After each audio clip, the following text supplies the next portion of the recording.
Hello दोस्तों, good morning. आज के लेक्चर में हम 2015 के प्रीवियस ईयर पेपर पर प्रश्न करेंगे, जिसके अंतर्गत हम एमपीपीएससी से अनुभव करेंगे कि किस प्रकार के प्रश्न पूछे जाते हैं आयोग में। तो 2015 के प्रश्नों का श्रृंखला आज की क्लास में हम लिए हैं, तो बने रहिए सेशन से। आपको लास्ट तक इस प्रश्न को सॉल्व करना है, जिसके अंतर्गत आप लोगों को ये समझ में आएगा कि हमें किस प्रकार तैयारी करना चाहिए और हमें किन किन डायरेक्शन को कवर करते हुए अपने सिलेबस को कवर करेंगे। तो चलिए हम स्टार्ट करते हैं अपने पहले प्रश्न से।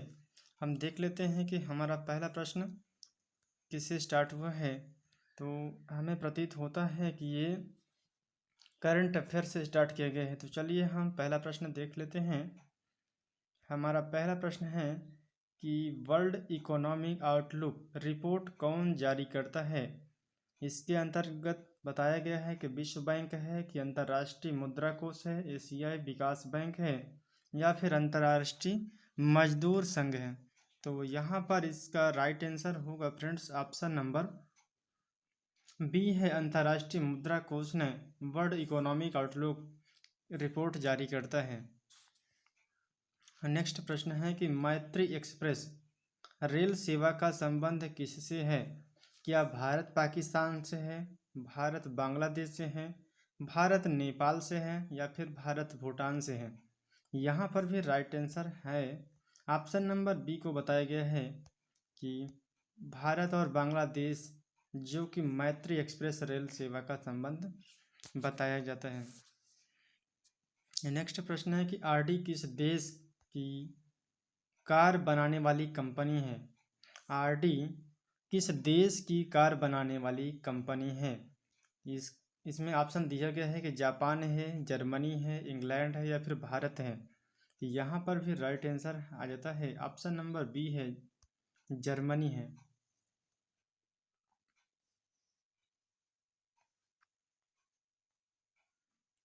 नेक्स्ट प्रश्न है कि इग्नाइटिस माइंडस नामक किताब किसने लिखी है।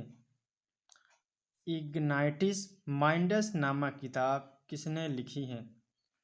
लेखक बताए गए हैं कि विक्रम सेठ हैं, दलाई लामा हैं, या फिर एपीजे अब्दुल कलाम हैं, अनीता देसाई हैं। तो यहाँ पर इसका राइट आंसर को आयोग ने तो डिलीट कर दिया है। तो प्रश्न को हम लोग समझ लेते हैं, लेकिन इस प्रश्न का आंसर आयोग ने डिलीट कर दिया है। चलिए हम नेक्स्ट प्रश्न में चलते हैं। ये हमारा मध्य प्रदेश की प्रश्न है कि मध्य प्रदेश की सरकार ने मातृ एवं शिशु स्वास्थ्य अभियान का ब्रांड एम्बेसडर किसे नियुक्त किया है। यहाँ पर बताना है कि ऐश्वर्या राय बच्चन हैं, या फिर माधुरी दीक्षित हैं, सानिया मिर्जा हैं, साइना नेहवाल हैं। तो इसका राइट आंसर है ऑप्शन नंबर बी है, माधुरी दीक्षित को मातृ एवं शिशु स्वास्थ्य अभियान का ब्रांड एम्बेसडर बनाया गया है। नेक्स्ट प्रश्न है कि यू एंड मी अभियान किससे संबंधित है। हैजा से है, या डेंगू से, मलेरिया से, या फिर एड्स से है। तो इस प्रश्न को भी आयोग ने डिलीट कर दिया है। चलिए हम नेक्स्ट प्रश्न को देख लेते हैं। सातवां प्रश्न है कि मध्य प्रदेश राज्य संग्रहालय भोपाल को पूर्व में किस नाम से जाना जाता है। एक बार फिर प्रश्न को समझिए कि मध्य प्रदेश राज्य संचालनालय मध्य प्रदेश राज्य संग्रहालय भोपाल को पूर्व में किस नाम से जाना जाता है। तो यहाँ पर राइट आंसर है ऑप्शन नंबर बी हो जाएगा कि एडवर्ड संग्रहालय के नाम से जाना जाता है। सातवां का बी है। अगला प्रश्न है कि आठवां है शहनामा का लेखक कौन था। शहनामा के लेखक कौन थे। उत्बी हैं, या फिरदौसी, अलबरूनी, या फिर बर्नी हैं। तो इसका भी राइट आंसर है ऑप्शन नंबर बी है, फिरदौसी हैं। नौवां प्रश्न है कि संस्कारों की संख्या कितनी होती है। हमारे इंडियन या फिर सनातन धर्म के अनुसार देखा जाए तो संस्कारों की संख्या 16 बताई गई है।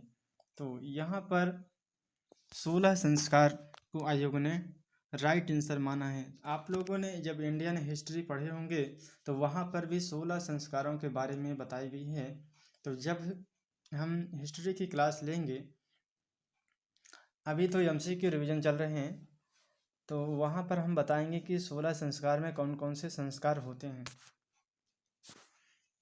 नेक्स्ट प्रश्न है कि अभिलेखों में किस शासक का उल्लेख जो कि प्रियदर्शी या एवं देव नाम प्रिय के रूप में जाना जाता है? चंद्रगुप्त मौर्य हैं, अशोक हैं, समुद्रगुप्त हैं या फिर हर्षवर्धन है? ये प्रश्न हमारे मध्य प्रदेश के हिस्ट्री से संबंधित है, तो इसका राइट आंसर है ऑप्शन नंबर बी है अशोक से। अशोक का नाम भी प्रियदर्शी एवं देव नाम प्रिय के रूप में संबोधित किया जाता है। अगला प्रश्न है 11वें नंबर का कि इंडिका का लेखक कौन था? प्लूटार्क है, जस्टिन है या फिर हेरोडोटस है या मेगास्थनीज है? यहाँ पर इसका राइट आंसर है ऑप्शन नंबर डी है मेगास्थनीज है। रेगुलेटिंग एक्ट किस वर्ष पारित किया गया है? रेगुलेटिंग एक्ट को बताया गया है कि पारित किया गया है 12वां का, ऑप्शन नंबर डी है 1773 में पारित किया गया है। अगला प्रश्न है कि विलियम बेंटिंग के द्वारा सती प्रथा किस वर्ष समाप्त कर दिया गया है? ये हमारे इंडियन हिस्ट्री के प्रश्न है। तो यहाँ पर हम देख लेते हैं कि हमारा राइट आंसर कौन सा है। 13 का नंबर का है सी, जो कि 1829 ईस्वी में विलियम बेंटिंग के द्वारा सती प्रथा को समाप्त कर दिया गया है। नेक्स्ट प्रश्न है कि कौन सा मुगल बादशाह रंगीला के नाम से जाना जाता है? ये हमारे इंडियन हिस्ट्री के प्रश्न हैं। आप लोगों को बता दूं कि जो भी प्रश्न जहाँ से आएगा उसका हम आप लोगों को बताते हुए चलेंगे, जिससे आप लोगों को समझ में आएगा कि आयोग प्रश्न कौन से सब्जेक्ट से कैसे प्रश्न पूछते हैं, उनका भी आप लोगों को अध्ययन करते हुए चलना पड़ेगा, तभी आप लोग इस प्रश्न पेपर को क्वालिफाई करने में सफल होंगे। ऑप्शन बताया गया है कि फर्रुखसियर हैं, रफ़ी उद दराज हैं, मोहम्मद शाह है या फिर रफ़ी उद दौला हैं? तो यहाँ पर हमारा राइट आंसर है ऑप्शन नंबर सी है मोहम्मद शाह। मोहम्मद शाह को रंगीला के नाम से भी जाना जाता है। अगला प्रश्न है 15वें नंबर का कि गुरु नानक ने अपना उत्तराधिकारी किसे नियुक्त किया है? गुरु रामदास को या फिर गुरु अमरदास, गुरु हरराय को या फिर गुरु अंगद को अपना अगला उत्तराधिकारी बनाया है? तो यहाँ पर राइट आंसर है गुरु अंगद हैं। अगला प्रश्न है हमारे हिस्ट्री से भाई यही भी प्रश्न है कि खुसरो किस मुगल बादशाह का पुत्र था? अकबर का है या फिर जहांगीर का है, शाहजहां का, बाद बहादुर शाह प्रथम का है? तो यहाँ पर right answer option number B है जहांगीर का पुत्र था।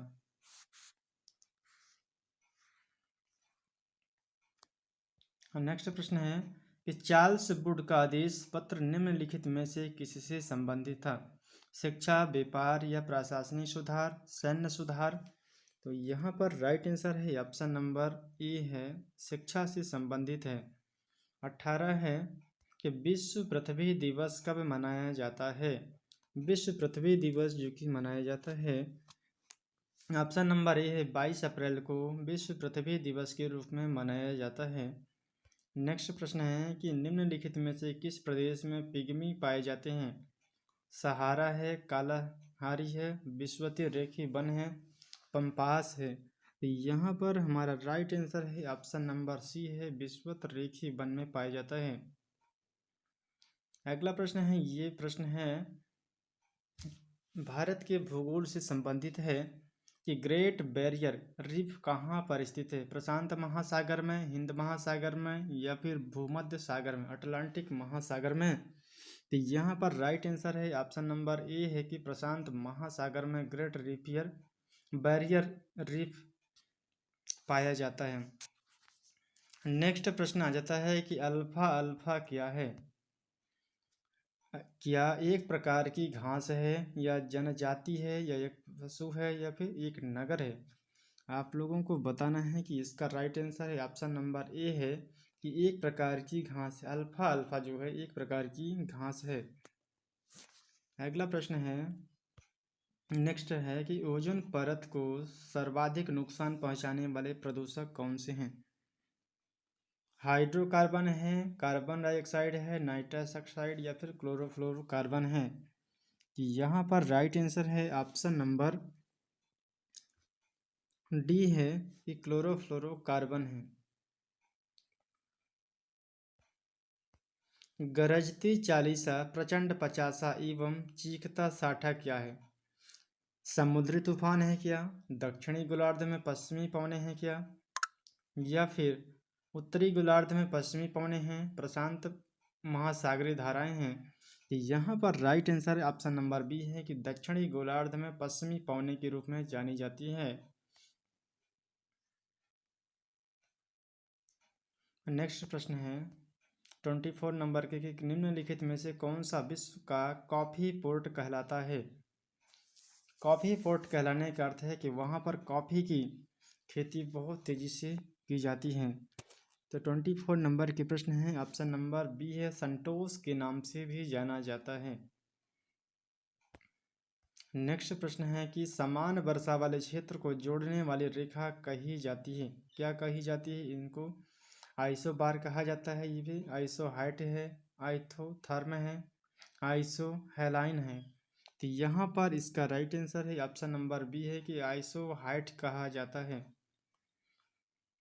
नेक्स्ट प्रश्न है कि अलकनंदा और भागीरथी मिलती हैं। आप लोगों को बताना है कि जब अलकनंदा नदी और भागीरथी मिलती है तो उन्हें उनके संगम को क्या कहा जाता है। विष्णु प्रयाग कहा जाता है, या फिर देव प्रयाग कहा जाता है, कर्ण प्रयाग, या फिर बद्रीनाथ कहा जाता है। तो यहाँ पर राइट आंसर है ऑप्शन नंबर बी है कि देव प्रयाग के नाम से जाना जाता है। जब अलकनंदा और भागीरथी मिलती हैं दोनों तो एक संगम का निर्माण करती है, उन्हीं संगम को हम देव प्रयाग के नाम से जानते हैं। 27 नंबर के क्वेश्चन है कि निम्न में से किस राज्य में सबरीमाला की स्थित है। आंध्र प्रदेश में है, या तमिलनाडु में है, केरल में है, या कर्नाटक में है। तो यहाँ पर राइट आंसर है ऑप्शन नंबर सी है, या केरल राज्य में स्थित है सबरीमाला। नेक्स्ट प्रश्न है कि भारत के किस राज्य की सीमा नेपाल है, भूटान और चीन, ये तीन देशों की सीमा मिलती हैं। अरुणाचल प्रदेश है, मेघालय है, पश्चिम बंगाल है, या सिक्किम है। इसमें राइट आंसर है सिक्किम। सिक्किम जो कि तीन देशों से घिरा हुआ है सिक्किम। एक तो नेपाल से घिरा हुआ है, भूटान से, या फिर चीन से घिरा हुआ है। नेक्स्ट प्रश्न देख लेते हैं कि बैलाडीला किसके उत्पादन के लिए प्रसिद्ध है। बैलाडीला किसके उत्पादन के लिए प्रसिद्ध है। लौह अयस्क के लिए है क्या, बॉक्साइट के लिए, कोयला के लिए, या फिर अभ्रक के लिए। तो यहाँ पर राइट आंसर है फ्रेंड्स ऑप्शन नंबर ए बताया गया है कि बैलाडीला जो कि यह लौह अयस्क से संबंधित है। नेक्स्ट प्रश्न है 30 नंबर के कि भारत में अभ्रक का सर्वाधिक उत्पादक राज्य कहाँ पर पाया जाता है। क्या झारखंड में है, राजस्थान में है, उड़ीसा में है, या फिर आंध्र प्रदेश में है। तो यहाँ पर इसका राइट आंसर है ऑप्शन नंबर डी है कि आंध्र प्रदेश में अभ्रक का सर्वाधिक उत्पादक राज्य बताया गया है। चलिए हम नेक्स्ट प्रश्न देखते हैं कि तालचेर प्रसिद्ध कोयला क्षेत्र कहाँ पर स्थित है। तालचेर प्रसिद्ध कोयला क्षेत्र कहाँ पर स्थित है। मध्य प्रदेश में है, या छत्तीसगढ़ में है, बिहार में है, या उड़ीसा में है। यहाँ पर इसका राइट आंसर है ऑप्शन नंबर डी है, उड़ीसा राज्य में स्थित है। मानव विकास सूचकांक का आधार क्या है। स्वास्थ्य, शिक्षा, रोजगार, जीवन स्तर है क्या। स्वास्थ्य, शिक्षा, या रोजगार है। स्वास्थ्य, शिक्षा, जीवन स्तर है, या शिक्षा, रोजगार, जीवन स्तर है। यहाँ पर राइट आंसर है ऑप्शन नंबर सी है। ऑप्शन नंबर सी है कि स्वास्थ्य, शिक्षा, जीवन स्तर। बिल्कुल सही है। जब आपके स्वास्थ्य ठीक रहेंगे तभी आप लोग शिक्षा ग्रहण कर सकते हैं। जब शिक्षा ग्रहण कर लेंगे तो अपने जीवन के हर एक क्षेत्र को, चाहे आर्थिक क्षेत्र हो, सामाजिक क्षेत्र हो, चाहे फिर गृहस्थ क्षेत्र हो, उन सभी में आप अपने जीवन को सुधार सकेंगे, अपने मानव कार्यों को संचालित करने में और सामाजिक कल्याण में सहायक बनेंगे। तो इसका ऑप्शन नंबर सी है। अगला प्रश्न है कि पांचवी पंचवर्षीय योजना का मूल उद्देश्य बताना है। कि यहाँ पर ऑप्शन दिया गया है कि गरीबी हटाओ का नारा दिया गया है, सार्वजनिक वितरण प्रणाली है सुधार में, समावेशी विकास में, या अपरजी विकास है। तो यहाँ पर इसका राइट आंसर है ऑप्शन नंबर ए है, गरीबी हटाओ का नारा दिया गया है। नेक्स्ट प्रश्न है कि द्वितीय पंचवर्षीय योजना किस मॉडल पर आधारित है। सोलो मॉडल है, ये डोमर मॉडल है, ये रॉबिन्स मॉडल है, महान लोविस मॉडल है। यहाँ पर इसका राइट आंसर है डी है, महान लोविस मॉडल पर आधारित है।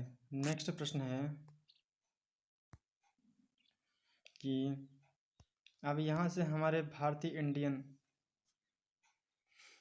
की पॉलिटी की क्लास स्टार्ट हो रही है। कि भारतीय संविधान के अंतर्गत प्रथम आम चुनाव किस वर्ष हुए हैं। तो यहाँ पर हमें राइट आंसर जान पड़ता है कि 1952 में। देख लेते हैं इसका राइट आंसर सही है क्या। हाँ, बिल्कुल सत्य है। यहाँ पर ऑप्शन नंबर सी ही सही है। अगला प्रश्न है कि संविधान को एक पवित्र दस्तावेज किसने कहा है। ये कोट बहुत ज़्यादा इम्पोर्टेंट होते हैं क्योंकि कई बार हमें इन कोटों से ज़्यादा प्रश्न मिस्टेक हो जाते हैं और इन्हीं मिस्टेक की वजह से हमारे सिलेक्शन होने के चांस रुक जाते हैं, क्योंकि प्रश्न थोड़ी समझ पर विकसित होती हैं। संविधान को एक पवित्र दस्तावेज किसने कहा है। क्या भीमराव अंबेडकर ने कहे हैं, महात्मा गांधी जी ने, या फिर दीनदयाल उपाध्याय ने, मोहम्मद अली जिन्ना ने। तो यहाँ पर राइट आंसर है ऑप्शन नंबर ए बताया गया है कि डॉक्टर भीमराव अंबेडकर ने पवित्र दस्तावेज कहा है। दल बदल निरोधक कानून किस संविधान संशोधन विधेयक से संबंधित है। यहाँ पर दल बदल कानून बनाया गया है 52वां संविधान संशोधन के अंतर्गत बनाया गया है। नेक्स्ट प्रश्न है कि भारत में संविधान का संरक्षक किसे माना जाता है। क्या संसद को माना गया है, राष्ट्रपति को माना गया है, सर्वोच्च न्यायालय को माना गया है, या उपर्युक्त में से कोई नहीं। तो यहाँ पर बहुत ही सिंपल प्रश्न दिया गया है कि यहाँ पर सर्वोच्च न्यायालय ही, केंद्र की बात करें तो सर्वोच्च न्यायालय है और स्टेट की बात करें तो उच्च न्यायालय, ये दोनों ही संविधान के संरक्षक के रूप में जाने जाते हैं। लेकिन सबसे ज़्यादा इम्पोर्टेंट माना जाता है सर्वोच्च न्यायालय को ही माना जाता है। इसका राइट आंसर सी है। 39 क्वेश्चन है कि विदेशी व्यापार का भुगतान संबंधित है आयातों के गुणों से, निर्यात के गुणों से, या फिर विदेशी व्यापार गुणक से, भुगतान संतुलन से। तो इसका राइट आंसर है ऑप्शन नंबर डी है कि भुगतान संतुलन से संबंधित है। 40 नंबर के क्वेश्चन है कि सतत आर्थिक विकास से अभिप्राय क्या है। कि वर्तमान पीढ़ी के विकास के साथ साथ भविष्य का आर्थिक विकास हो, वर्तमान पीढ़ी का केवल आर्थिक विकास फिर या फिर औद्योगिक विकास है या फिर कृषि विकास होनी चाहिए। तो 40 नंबर के राइट आंसर इसका है ऑप्शन नंबर ए है, वर्तमान पीढ़ी के विकास के साथ साथ भविष्य का आर्थिक विकास पर ही ध्यान देना है, जिसे हम सस्टेनेबल डेवलपमेंट के नाम से जानते हैं। वर्तमान को भी बचाना है और भविष्य को भी। नेक्स्ट प्रश्न है कि नौवर्ड संबंधित है ये हमारे इकोनॉमिक्स क्वेश्चन है। नाबार्ड क्या है और यह किससे संबंधित है? ऑप्शन नंबर सी बताया गया है कि यह एक राष्ट्रीय कृषि विकास बैंक तथा ग्रामीण विकास बैंक से संबंधित है। नेक्स्ट प्रश्न है कि लिखित संविधान का प्रारंभ किस देश से हुआ है? जापान से, भारत से, इंडिया से या ब्रिटेन से, अमेरिका से? लिखित संविधान, तो इसका राइट आंसर है ऑप्शन नंबर डी है। लिखित संविधान का सर्वप्रथम उल्लेख बताया जा रहा है अमेरिका के संविधान से लिया गया है। तारकुंडे समिति, तारकुंडे समिति का गठन किस उद्देश्य के लिए बनाया गया है? क्या चुनाव सुधार के लिए है, पंचायती राज से संबंधित है, जिला प्रशासन में सुधार या उपर्युक्त में से कोई नहीं है? तो यहाँ पर इसका राइट आंसर है कि तारकुंडे समिति जो बनाई गई है ये चुनाव सुधार से संबंधित है। नेक्स्ट प्रश्न है कि वित्त आयोग एवं योजना आयोग के परस्पर विलय का प्रस्ताव किसने दिया है? डी बसु हैं, भालचंद्र गोस्वामी हैं, एम.बी. माथुर हैं, आशुतोष पांडे हैं? तो राइट आंसर है ऑप्शन नंबर सी है, एम.बी. माथुर हैं। केंद्रीय प्रदूषण नियंत्रण बोर्ड का अध्यक्ष कौन है? राष्ट्रपति होते हैं, उपराष्ट्रपति या फिर प्रधानमंत्री या पर्यावरण मंत्री होते हैं? यहाँ पर 40 नंबर के प्रश्नों को डिलीट कर दिया गया है आयोग के द्वारा, तो हम इस प्रश्न को ज़्यादा जोर नहीं देंगे। चलिए हम नेक्स्ट प्रश्न को देख लेते हैं। इनमें से कौन नवीकरणीय संसाधन नहीं बताया गया है? जल की ऊर्जा है, सूर्य की ऊर्जा है, पृथ्वी की ऊर्जा है या फिर उपर्युक्त में से कोई नहीं है? 46 नंबर के राइट आंसर है इनमें से कोई नहीं, ऑप्शन नंबर डी बताए गए हैं। 47 नंबर के प्रश्न हैं कि कौन जलवायु परिवर्तन का संकेत नहीं बताता है? वनस्पतिक संकेत है, हिमीय संकेत है या विवर्तनिक संकेत है, दीर्घकालीन परिवर्तन है? तो 47 नंबर के क्वेश्चन का राइट आंसर है ऑप्शन नंबर डी है कि दीर्घकालीन परिवर्तन को बताते हैं, नहीं बताते।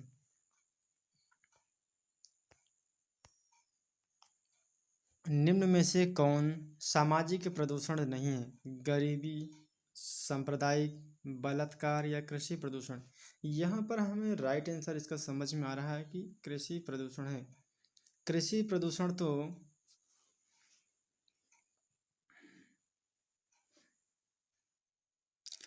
हाँ बिल्कुल सही है। गरीबी, सांप्रदायिक दंगा, बलात्कार ये तो सामाजिक स्तर से बिल्कुल जुड़ा हुआ है, लेकिन कृषि प्रदूषण जो कि यह आम इंसान के द्वारा ये कार्यों पर डिपेंड किया गया है, इसलिए ये ऑप्शन नंबर डी इसका राइट आंसर हो जाएगा। नेक्स्ट प्रश्न है कि कौन सा भाग सुनामी प्रभावित क्षेत्र नहीं आता है? यहाँ पर देखें कि ऐसा कौन क्षेत्र है जिसमें जहाँ पर सुनामी नहीं आता है? बर्मा, जिसे हम पूर्व में म्यांमार के नाम से जानते हैं, तटीय क्षेत्र है, गुजरात का तटीय क्षेत्र है, बंगाल की खाड़ी का तटीय क्षेत्र है या प्रयुक्त में से कोई नहीं? तो यहाँ पर इसका राइट आंसर है ऑप्शन नंबर बी है, गुजरात का तटीय क्षेत्र है, यहाँ पर सुनामी क्षेत्र प्रभावित नहीं है।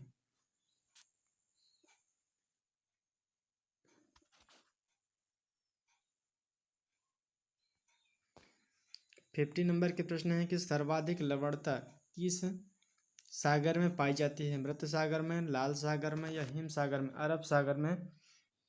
तो यहाँ पर राइट आंसर है ऑप्शन नंबर ए है कि मृत सागर में सर्वाधिक लवणता पाई जाती है।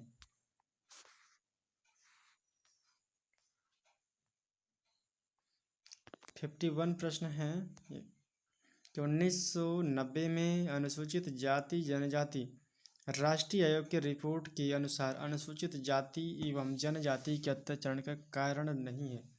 भूमि निर्वर्सन है, बंधुआ मजदूरी है, ऋणग्रस्तता है या फिर धार्मिक कारण है? यहाँ पर इसका आंसर है सी बताया गया है, ऋणग्रस्तता ये नहीं है। नेक्स्ट प्रश्न है कि अनुसूचित जाति एवं जनजाति किस अधिनियम के अंतर्गत अत्याचार निवारण कानून लागू किया गया है?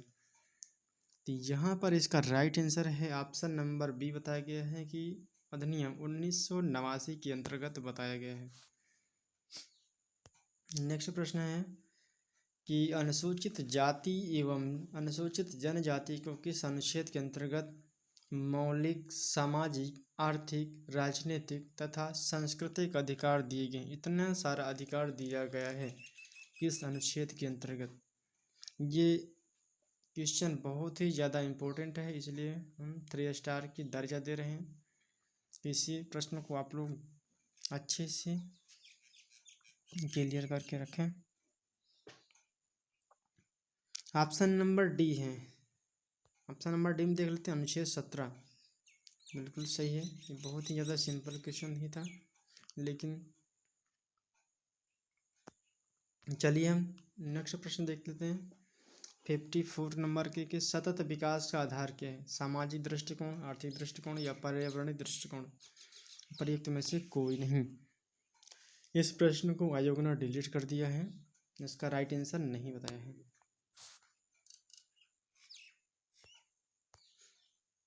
नेक्स्ट प्रश्न है कि निम्न में से कौन सा प्राथमिक रंग नहीं है? काला है, पीला, लाल या नीला है? तो इसका राइट आंसर है ऑप्शन नंबर ए बताया गया है कि काला है, ये प्राथमिक रंग है। काले रंग में कोई भी रंग यदि आप लोग मिलाते हैं तो ज़्यादा ही गहरा करता हुआ आगे जाएगा, इसलिए केवल अकेला रंग ही काफ़ी है।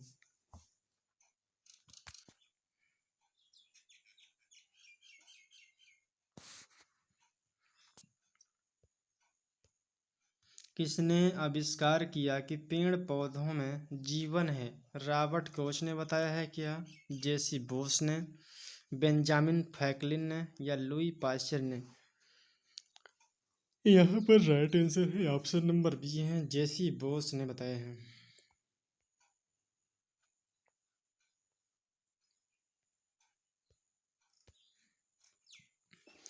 नेक्स्ट प्रश्न है कि एक बाइट में कितने बिट होते हैं? तो हमने पिछले वीडियो में भी बताया है कि एक बिट में 8 बिट होते हैं, इसका राइट आंसर है। न्यूनतम मेमोरी की साइज इकाई चुनिए, KB है, MB है, GB है, TB है? तो यहाँ पर इसका राइट आंसर है ऑप्शन नंबर ए आ जाता है, KB है। बाइनरी भाषा कितने अंकों से बनाई जाती है? बाइनरी भाषा मात्र 2 भाषाओं से मिलकर बनाई जाती है।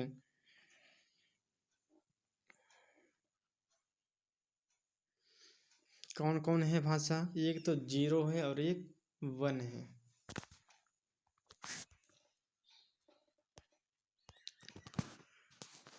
नेक्स्ट प्रश्न है कि निम्न में से कौन सबसे बड़ा, सबसे तेज एवं सबसे महंगा कंप्यूटर है?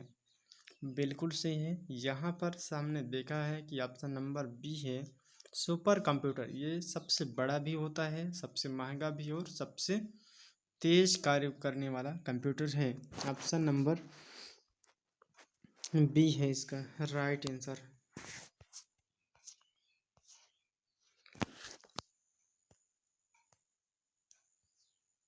नेक्स्ट प्रश्न है कि भारतीय सुपर कंप्यूटर का जनक कौन कहलाता है? भारतीय सुपर कंप्यूटर के जनक बताए गए हैं, इसका राइट आंसर है ऑप्शन नंबर बी है, विजय भाटकर हैं। निम्नलिखित में से कौन सी कंप्यूटर भाषा नहीं है? बेसिक है क्या, C++ है, जावा है, पेंट ब्रश नहीं? यही इसका राइट आंसर, क्योंकि ये पेंट ब्रश भाषा नहीं है।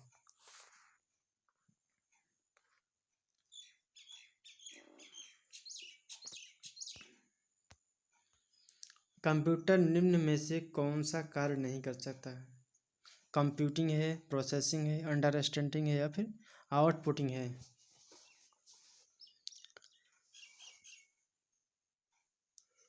अंडरस्टैंडिंग यही कार्य नहीं कर सकता है कंप्यूटर।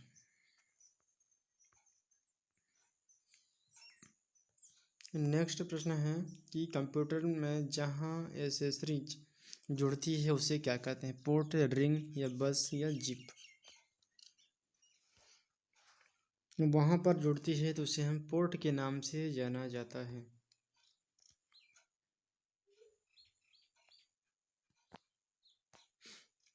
नेक्स्ट प्रश्न है कि प्रथम पृष्ठ जो सामान्यतः आप वेबसाइट पर देखते हैं वह होता है, इसका क्या होता है? गृह पृष्ठ होता है, मुख्य पृष्ठ, प्रथम पृष्ठ या पताका पृष्ठ होता है?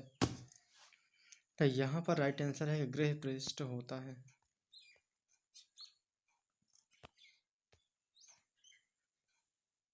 निम्नलिखित में से किस स्थान पर 2016 के ग्रीम्स ओलंपिक खेल प्रस्तावित है? रियो जी जेनेरियो में है, ग्लास्को है, एथेंस है, डरबन है? तो यहाँ पर इसका राइट आंसर है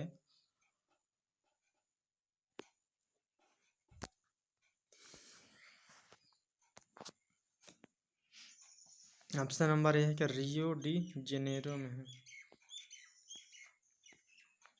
नेक्स्ट प्रश्न है कि 2015 कि विंबलडन चैंपियन में पुरुष एकल का खिताब एकल का विजेता कौन है? तो इसका राइट आंसर है ऑप्शन नंबर बी है नोवाक जोकोविच। मध्य प्रदेश क्रिकेट संघ का मुख्यालय कहाँ पर स्थित है? मध्य प्रदेश का क्रिकेट संघ का मुख्यालय इंदौर में बनाया गया है।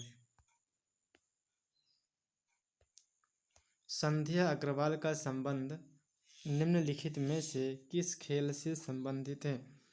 संध्या अग्रवाल का संबंध जो कि क्रिकेट खेल से संबंधित है।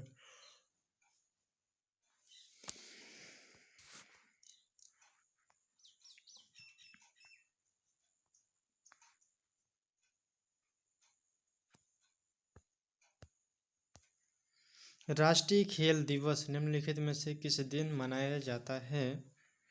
तो राष्ट्रीय खेल दिवस मनाया जाता है 29 अगस्त को मनाया जाता है। नेक्स्ट प्रश्न है एक पोलो टीम में कितने खिलाड़ी होते हैं? 4 हैं, 7 हैं या फिर 8 या फिर 6? तो यहाँ पर इसका राइट आंसर है ऑप्शन नंबर ई है 4 खिलाड़ी होते हैं। नेक्स्ट प्रश्न है कि नरेंद्र हिरवानी ने किस टीम के विरुद्ध एक टेस्ट मैच में 16 विकेट लिए थे? तो यहाँ पर इसका राइट आंसर है ऑप्शन नंबर बी है वेस्ट इंडीज।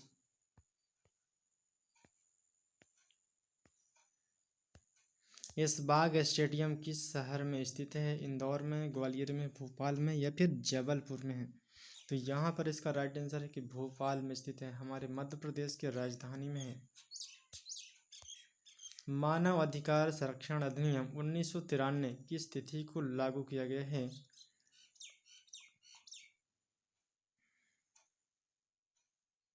तो इसका राइट आंसर है 28 सितंबर 1993 को लागू किया गया है।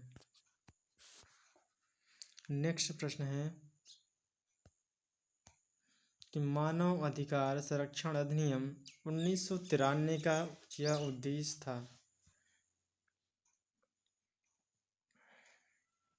यहाँ पर राइट आंसर है उपरोक्त सभी। तो देख लेते हैं कि मानव अधिकार के अंतर्गत कौन कौन से नियम कानून बनाए गए हैं।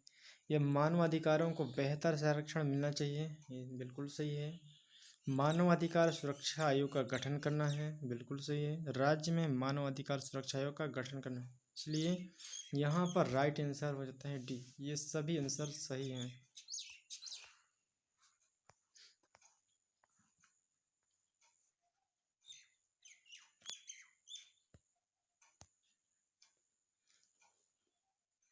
राष्ट्रपति द्वारा 1993 में जो मानवाधिकार संरक्षण अध्यादेश की संविधान के किस अनुच्छेद के अंतर्गत जारी किया गया है? यहाँ पर ऐसे प्रश्न घुमाया गया है कि राष्ट्रपति द्वारा 1993 में मानवाधिकार संरक्षण अध्यादेश संविधान के किस अनुच्छेद के अंतर्गत जारी किया गया है?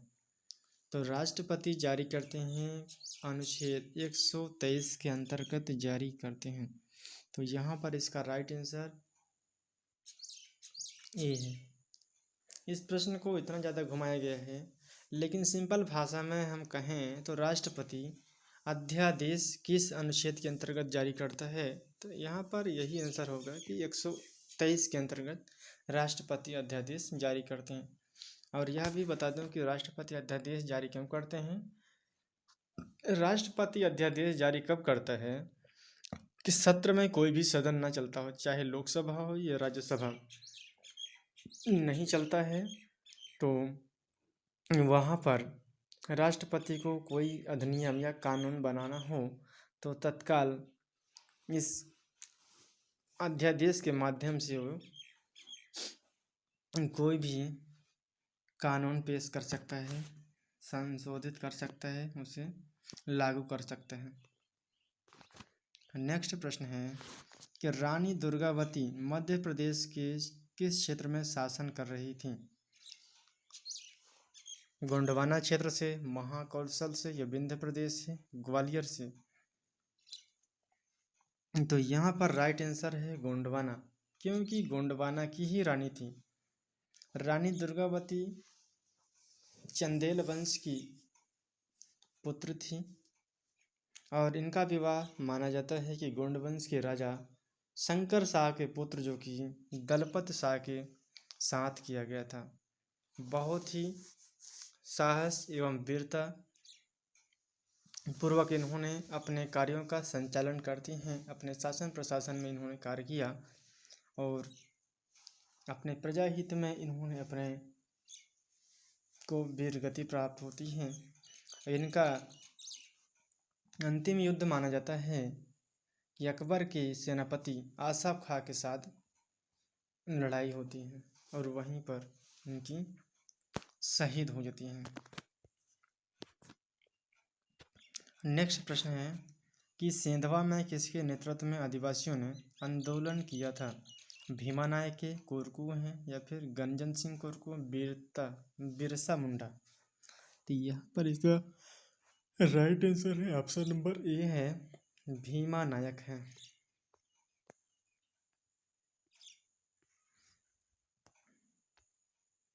भील जनजाति भारत में सबसे अधिक पाई जाती है। कहाँ पर पाई जाती है? ये हमारे मध्य प्रदेश के अंतर्गत भील जनजाति पाई जाती है, क्योंकि हमारा मध्य प्रदेश की देखें तो मध्य प्रदेश की सबसे बड़ी जनजाति देखी गई है भील जनजाति, और वहीं देखें तो मध्य प्रदेश की दूसरी सबसे बड़ी जनजाति के रूप में उभरती है गोंड जनजाति। और भारत की चर्चा करें तो भारत में सबसे बड़ी जनजाति है गोंड जनजाति। तो इसका राइट आंसर है ऑप्शन नंबर सी है, मध्य प्रदेश में अधिकतर ये जनजातियां पाई जाती हैं। ऑप्शन नंबर सी है।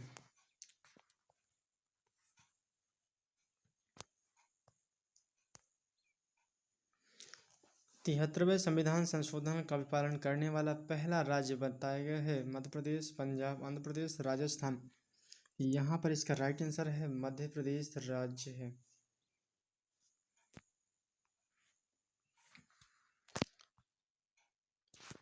मध्य प्रदेश शासन द्वारा संगीत के क्षेत्र में दी जाने वाली फेलोशिप कौन सी हैं? तो इस प्रश्न को तो आयोग ने डिलीट कर दिया है, तो इस प्रश्न को ज़्यादा समय नहीं देंगे क्योंकि इस प्रश्न का आंसर ही पता नहीं है, तो हम क्यों इस प्रश्न को लें। लेकिन हाँ, इस प्रश्न को देख जरूर सकते हैं। नेक्स्ट प्रश्न है हमारे मध्य प्रदेश के कवि के बारे में है कि विष्णु चिंचालकर कौन थे। क्या चित्रकार हैं, शिल्पकार हैं, कहानीकार हैं, साहित्यकार? तो बिल्कुल सही है कि ये विष्णु चिंचालकर चित्रकार हैं। ऑप्शन नंबर ए बताए गए हैं। अगला प्रश्न है कि संत सिंगाजी मध्य प्रदेश के किस क्षेत्र के निवासी थे। संत सिंगाजी के बारे में तो बहुत ही फेमस कहानी है। इसको हम जब मध्य प्रदेश के मेले वाले या फिर उत्सव वाले चैप्टर पढ़ेंगे तब हम बताएंगे कि मध्य प्रदेश में संत सिंगाजी का क्या रोल प्ले है हमारे मध्य प्रदेश के अंतर्गत। तो चलिए आज के हम एमसीक्यू में चल रहे हैं, तो हम इस प्रश्न का राइट आंसर बताते हैं कि निमाड़ क्षेत्र से संबंधित है। ऑप्शन नंबर डी बताए गए हैं।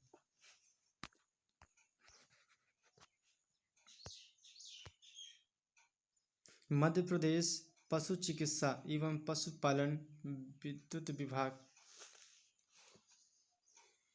पशुपालन विश्वविद्यालय कहाँ स्थित है? महू में है, जबलपुर में है, सागर में है या फिर रीवा में है? तो यहाँ पर इसका राइट आंसर है ऑप्शन नंबर बी है, जबलपुर में है। गणेश शंकर विद्यार्थी पुरस्कार किस क्षेत्र से संबंधित है? यहाँ पर राइट आंसर है ऑप्शन नंबर डी है, पत्रकारिता से संबंधित है गणेश शंकर। नेक्स्ट प्रश्न है कि मध्य प्रदेश में करंटी प्रिंटिंग प्रेस कहाँ पर स्थित है? तो ये इसका राइट आंसर है ऑप्शन नंबर ए है, देवास में स्थित है।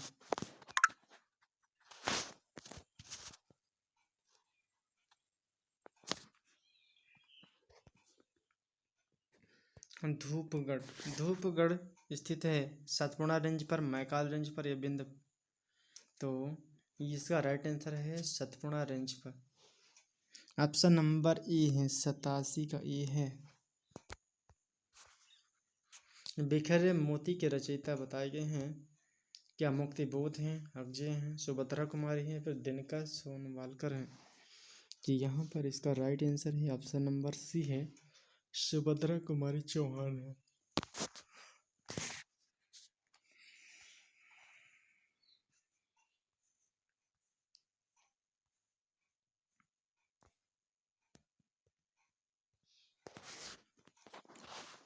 नौकायान के क्षेत्र में मध्य प्रदेश से अर्जुन अवार्ड प्राप्त कौन व्यक्ति हैं? जीएल यादव हैं, शिवेंद्र सिंह हैं, सुनील कीर हैं, रूप सिंह मल्हार? तो यहाँ पर इसका राइट आंसर है ऑप्शन नंबर 89 का ए है, जीएल यादव हैं। ऑप्शन नंबर ए है। नेक्स्ट प्रश्न है कि माउंट एवरेस्ट शिखर पर चढ़ने वाली पहली महिला कौन है? इसका आंसर है ऑप्शन नंबर ए है, जंको ताइबी हैं। ये हमारे फिजिक्स के क्वेश्चन है कि फेदोमीटर का उपयोग किससे नापने के लिए किया जाता है? भूकंप है, वर्षा है, या समुद्र की गहराई या फिर तीव्रता, ध्वनि की तीव्रता नापने के लिए? तो बता दूं कि इसका राइट आंसर है ऑप्शन नंबर सी है, समुद्र की गहराई नापने के लिए की जाती है।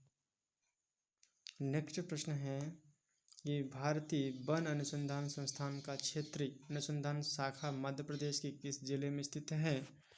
तो बानने का इसका राइट आंसर है ऑप्शन नंबर बी है, जबलपुर में स्थित है।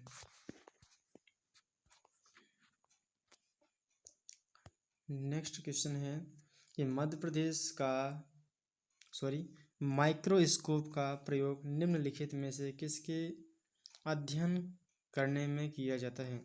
दूर की वस्तुएं देखने के लिए, पास की वस्तुएं, छोटी वस्तुएं या सूक्ष्म एवं पास की वस्तुएं देखने के लिए की जाती हैं? तो यहाँ पर इसका राइट आंसर है ऑप्शन नंबर डी है कि सूक्ष्म एवं पास की वस्तुएं देखी जाती हैं। किस रक्त समूह का व्यक्ति सार्वभौमिक प्रदाता हो जाता है?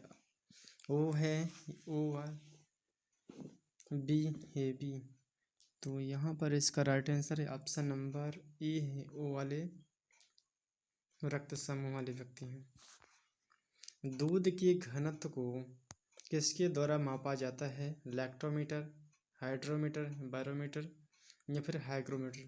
तो यहाँ पर बताया जाता है इसका राइट आंसर है ऑप्शन नंबर ए है, लैक्टोमीटर।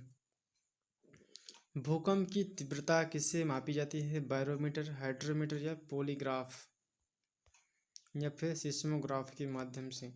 तो यहाँ पर राइट आंसर है ऑप्शन नंबर डी है, सिस्मोग्राफ के माध्यम से भूकंप की तीव्रता मापी जाती है।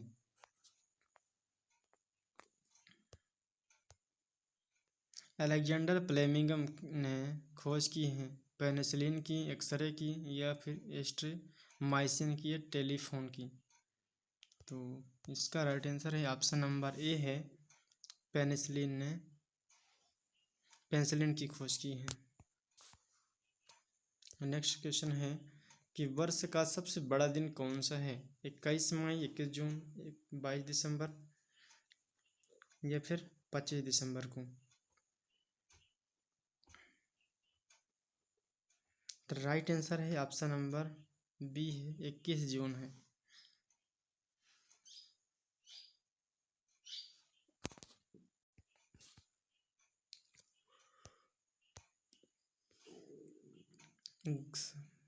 गांधी शांति पुरस्कार 2013 का विजेता कौन है?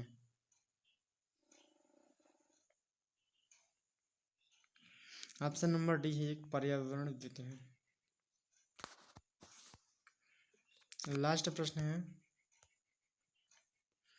कि 11 अक्टूबर 2014 को लोकनायक जयप्रकाश नारायण के जन्म दिवस की वर्षगांठ पर कौन से कार्यक्रम का प्रारंभ किया गया?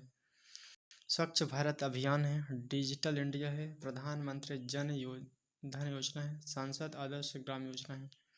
यहाँ पर राइट आंसर है संसद ग्राम आदर्श योजना है। तो फ्रेंड्स, आज का वीडियो हम यही एंड करते हैं। फिर हम नेक्स्ट वीडियो में 2016 के प्रश्नों पर चर्चा करेंगे। तो चलिए,